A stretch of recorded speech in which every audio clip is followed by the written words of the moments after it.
నిందితులను వెంటనే కఠినంగా నిందితులను వెంటనే కఠినంగా నిందితులను వెంటనే కఠినంగా నిందితులను వెంటనే కఠినంగా నిందితులను వెంటనే కఠినంగా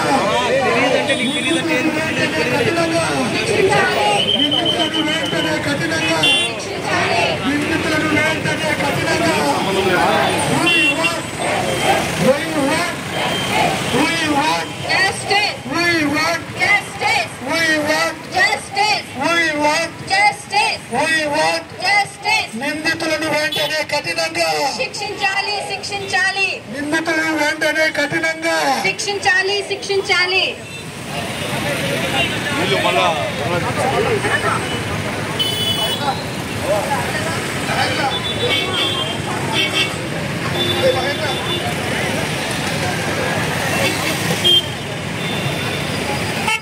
హలో ఇక్కడ ఆడియో జరగడానికి చాలా క్లియర్మైన విషయం.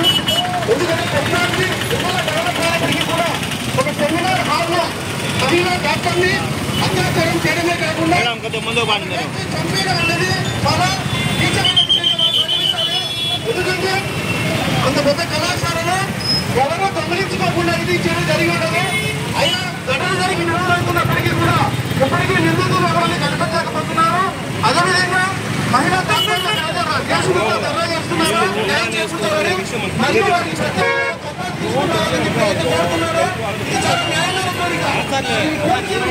నిర్వహించకుండా కఠినమైన ఏదైతే డాక్టర్స్ ఎక్కడైతే పనిచేస్తున్నారో ఆ ప్రాంతాల్లో సెక్యూరిటీ సిస్టమ్ ఏర్పాటు చేసి ఏ టైం పనిచేస్తూ ఉంటారు. మరి అక్కడ ఎటువంటి ప్రొటెక్షన్ సందర్భం జరిగింది. అంతేకాకుండా ఈ సందర్భంలో ప్లాన్ ప్రకారంగా జరిగి ప్లాన్ ప్రకారమే చేసి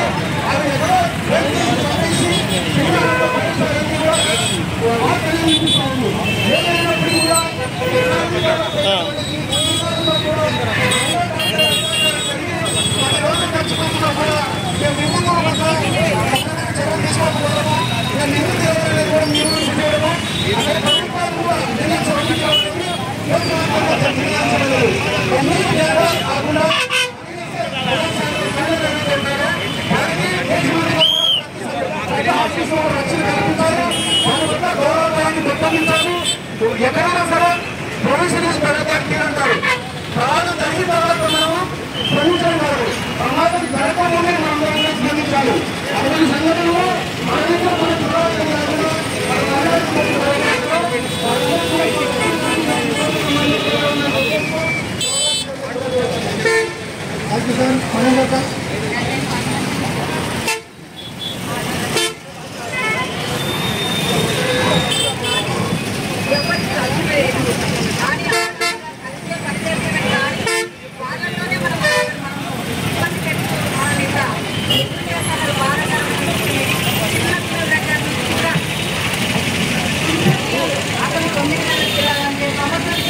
అత్యాచారాలు జరగడం కాబట్టి చాలా బాధాకరమైన విషయము. ఎన్నో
ఫార్వర్డ్ సచివాలయం ఎంప్లాయీస్ సంబంధించిన ర్యాలీకి మద్దతుగా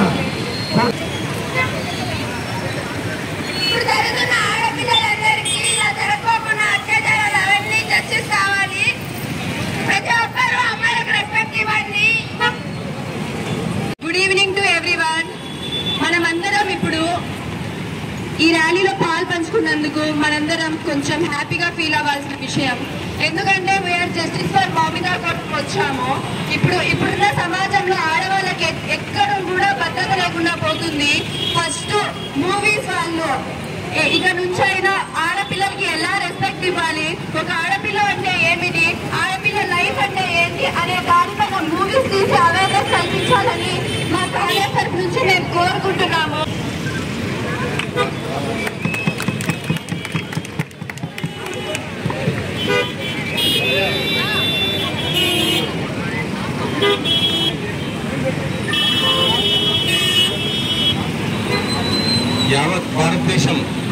యావత్ భారతదేశంలో ఉన్న ప్రతి మహిళలకి 140 కోట్ల మంది ఉన్న ప్రతి భారతీయ పౌరుడికి సంబంధించిన విషయం ఇది.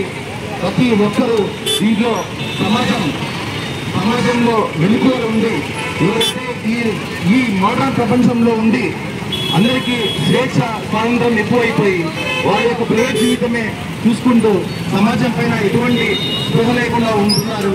వాళ్ళపైన మన సమాజాన్ని మేలుకొల్పడానికి కనీసం ఒకరినైనా మనలో సమాజానికి మన వైపు దృష్టి మళ్లించడానికి మనం యావత్ ఈరోజు గ్రామ సచివాలయం కావచ్చు, ఈరోజు సోదరి మండలు కోటేడి కాలేజ్ ఉమెన్స్ స్టూడెంట్స్ కావచ్చు, కడప మున్సిపల్ కార్పొరేషన్ యొక్క మొత్తం యావత్ ఎంప్లాయీస్ కావచ్చు, అందరూ కలిసి ఈరోజు కడప కోటేడి కాలేజ్ నుంచి అంబేద్కర్ సర్కిల్ వరకు ఈ మానవ ర్యాలీ మానవహారం నిర్వహించినందుకు సమాజం పట్ల కన్విప్పు కలిగించేలాగా ఇలాంటి చర్యలు ఇంకా ఎప్పుడు పునరావృతం కాకుండా కఠిన శిక్షలు ఎన్ని అమలు చేసినా కానీ, నిర్భయ చట్టంలో కావచ్చు, దిశా చట్టంలో కావచ్చు, ఎన్ని చట్టాలు చేసినా కానీ ఇంకా ఇలాంటి సంఘటనలు జరుగుతున్నాయంటే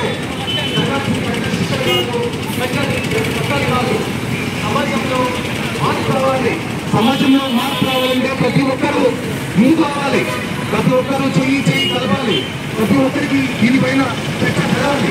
ఇలాంటి సంఘటనలు మళ్ళీ పునరావృతం కాకుండా ఉండాలంటే ప్రతి ఒక్కరూ మనలో అమ్మతత్వాన్ని చూడాలి, ప్రతి ఒక్కరిని గౌరవించాలి. ఇప్పుడు పనిచేసినటువంటి ఎవరైతే ఉమెన్ ఎంప్లాయీస్ అందరూ ఉంటారో వాళ్ళందరికీ తగు రక్షణ కల్పించాలి. వాళ్ళకు ఆర్థికంగా ఒక పోలీసు వారికి ఖచ్చితంగా వాళ్ళకు ప్రొటెక్షన్ ఇవ్వాలి. ఎయిర్పోర్ట్లో ఏ విధంగా అయితే వాళ్ళకు స్పెషల్ కేటగిరీ ఉంటుందో అదేవిధంగా ప్రతి సందర్భంలో ప్రతి ఎంప్లాయీస్ ప్రతి సెక్టర్లో కూడా వాళ్ళకు రక్షణ కల్పించాలి. శిక్షణను వెంటనే అమలు చేయాలి. దీనిపైన బహిరంగంగా చర్చలు జరిగి దీని ద్వారా ఇలాంటి సంఘటనలు భారతదేశంలో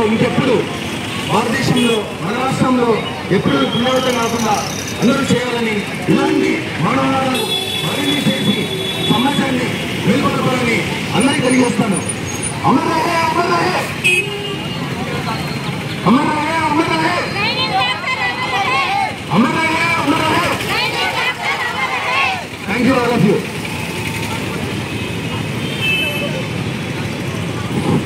సంఘటన జరిగింది. దీనికి కారణం మనకు కఠినమైనటువంటి ఆడపిల్లల మీద చట్టాలు లేకపోవడమే. దానికోసం ఆడపిల్లలకు ఎలాంటి కష్టాలు లేకోకుండా కఠినమైన చట్టాలు వచ్చి రకాల్లో శిక్షించే విధంగా అమలైతే అప్పుడు అందరూ కూడా ఆడపిల్లలు స్వేచ్ఛగా ఉద్యోగాలు కానీ చంద్రం కానీ ప్రతి ఒక్కరు ముందుకుంటారు. కాబట్టి అందరికీ మంచి జరగాలని